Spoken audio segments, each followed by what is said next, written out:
You are looking at Julian's pronunciation guide, where we look at how to pronounce better some of the most mispronounced words in the world, like this other curious word. But how do you say what you're looking for today?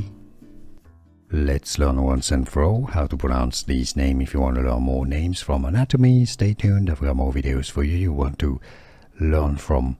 This is the scientific name in anatomy for what is known commonly as the kneecap. Patella is how it is pronounced, so it's not patella, that would be Spanish pronunciation.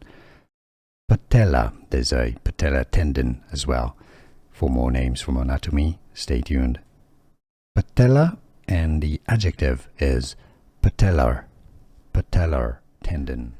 Here are more videos on how to pronounce more confusing words and names too many mispronounced. Like this video if you found it useful. I appreciate your support. I'll see you soon and thanks for watching.